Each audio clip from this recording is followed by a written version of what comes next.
윤석열 대통령이 기시다 일본 총리와의 정상회담에서 후쿠시마 원전 방사능 오염수 해양 투기를 사실상 동의했습니다. 우리 국민의 기대와 요구를 철저히 외면하고 국민의 건강과 안전을 포기한 매우 실망스러운 회담이었습니다.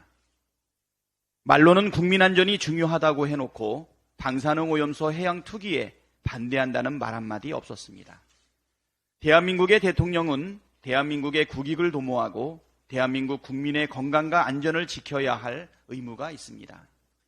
우리 국민의 80% 이상이 반대하고 있는 방사능 오염수 해양 투기에 덜컥 동조하는 것은 국민의 뜻과 어긋나고 스스로 건강 주권, 환경 주권을 포기하는 것입니다. 방사능 오염수 해양 투기로 우리나라와 우리 국민이 얻을 이익은 눈을 씻고 찾아봐도 존재하지 않습니다. 윤석열 대통령에게는 일본의 이익이 우리 국민의 안전과 이익보다 우선입니까? 김건희 로드, 처가의 이권 카르텔 의혹에는 입을 꾹 닫고 오염수 해양 투기, 일본의 이익은 알아서 챙겨주는 것이 공정과 상식입니까? 대통령은 일본의 이익을 지키고 국힘당은 김건희 여사 일가의 이익만을 지키고 있으니 이게 나라냐는 탄식이 절로 납니다. 심지어 윤재옥 국힘당 원내대표는 윤석열 정부가 아니라 문재인 정부 국정조사를 해야 한다는 황당무계한 개변까지 내어놓았습니다. 어이가 없습니다. 허구한 날 괴담 거리더니 아예 괴담을 생산 유포하기로 작정한 모양입니다. 김건희 로드 이권 카르텔 의혹의 팩트는 복잡하지 않습니다. 첫째, 예비 타당성 조사를 통과한 서울 양평 고속도로의 종점이 갑자기 바뀐 것은 윤석열 정부에서 벌어진 일입니다. 둘째, 갑자기 바뀐 도로 종점 인근에는 윤석열 대통령의 아내인 김건희 여사 일가의 땅이 대거 몰려 있습니다. 셋째, 고속도로 노선 변경으로 인한 막대한 이익은 윤석열 대통령과 경제 공동체인 김건희 여사 일가에게 돌아갑니다. 넷째, 서울 양평 고속도로 사업을 전면 백지화하겠다는 것은 윤석열 정부의 원희룡 국토부 장관입니다.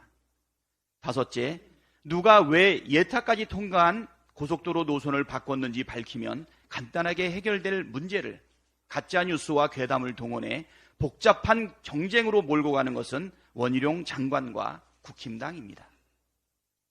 원희룡 장관과 국힘당은 괴담을 유포할 것이 아니라 누가 왜 그랬냐는 상식적인 질문에 답해야 합니다.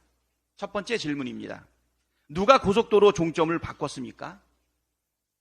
처음에는 늘공이 한 일이라고 둘러대더니 양평 주민들이 원해서 바꾼 것이라고 했다가 이제는 용역업체에서 제시한 안이라도 말을 바꾸고 있습니다. 용역업체에서 제시한 안의 종점은 김건희 일가 땅과 멀찌감치 떨어져 있었는데 김건희 일가 땅 근처로 종점을 슬그머니 바꾼 것은 누구입니까? 둘째 질문입니다. 왜 고속도로 노선의 55%나 바꿨습니까? 당초 고속도로 건설 목적인 양평 두물머리 일대를 포함한 6번 국도 교통난 해결에 변경안이 원안보다 더 도움이 됩니까? 변경안에 대한 비용 편익 분석값도 존재하지 않는데 원안보다 변경안이 더 경제적이라고 주장하는 게 타당합니까? 윤재옥 원내대표에게 충고합니다. 궤변과 괴담, 가짜뉴스로 국민을 속이고 세상을 어지럽히지 마십시오. 그렇다고 국민이 속아 넘어가지 않습니다. 김건희 일가의 이익이 아니라 국민의 이익을 지키십시오. 권력에 충성하지 말고 국민에게 충성하십시오.